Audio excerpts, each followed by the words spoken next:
अस्सलाम वालेकुम मुअज़्ज़ज़ नाज़रीन। आज मैं बात करूंगा कि आलू की फ़सल के ऊपर जो हालिया एक बीमारी आ रही है, जिसकी वजह से आलू जो हैं वो मुरझा रहे हैं और ख़त्म हो रहे हैं। तो उस बीमारी का जो नाम है वो ब्लैक लेग है। क्योंकि ये सबसे पहले जो इसकी अलामात हैं, जो इसका तना होता है, उस तने के ऊपर काले रंग के जो हैं वो धब्बे बनते हैं, जो बाद में भूरे हो जाते हैं या गहरे काले हो जाते हैं। और उसके बाद जो बीमारी है फिर ऊपर की तरफ बढ़ती है। जो इसके ऊपर वाले पत्ते होते हैं वो मुरझाना शुरू कर देते हैं या पीले हो जाते हैं, और उनके जो सिरे होते हैं वो मुड़ जाते हैं और उनके ऊपर भी काले रंग के धब्बे बन जाते हैं। और जो ज़ेर ज़मीन आलू है और वो जो है वो गल जाता है।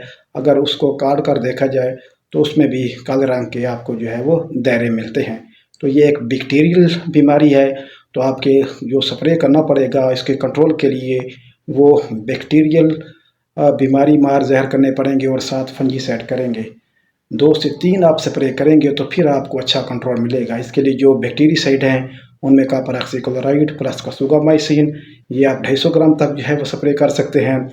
और इसके जो मुतबादिल हैं वो copper oxychloride plus copper hydroxide, ये भी आप 150 ml से लेकर 200 ml कर सकते हैं।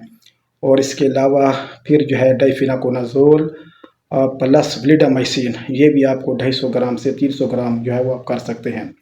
और इसके लिए जो इफ़ेक्टिव कंट्रोल है, इसके लिए एक स्पेशल प्रोडक्ट आता है बैक्टीरिसाइड, जो मुख्तलिफ कंपनी जो है वो दे रही हैं।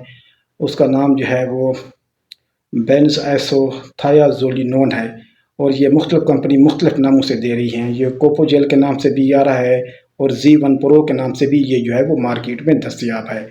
तकरीबन 125 ml से लेकर आप जो है इसको 250 ml जो है वो स्प्रे कर सकते हैं।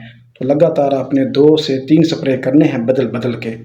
और उसके बाद इसी ही आप जो अपना स्प्रे है बेंज़ाइथोथियाज़ोलिनोन 3%, तो ये आप जो है 250 ml से 500 ml जो है वो फ्लड भी कर सकते हैं। तो आपको जो है वो अच्छे रिज़ल्ट मिलेंगे। तो ये आप ये स्प्रे करें और इसके साथ अमीनो एसिड जो है वो लाजमी शामिल करें ताकि पौधे में क़ुव्वत मुदाफ़ियत पैदा हो। और 2 से 3 स्प्रे करें तो इंशाअल्लाह आपका ये मसला जो है वो हल हो जाएगा। क्योंकि आगे दर्जा हरारत बतदरीज कम होगा तो फिर इस बीमारी की जो कमी है उसमें जो बीमारी उसमें कमी आ जाती है इसकी शिद्दत में। क्योंकि ये टेम्परेचर अगर जो है वो 30 डिग्री सेंटीग्रेड से ऊपर हो तो फिर ये बीमारी जो है वो फैलती है।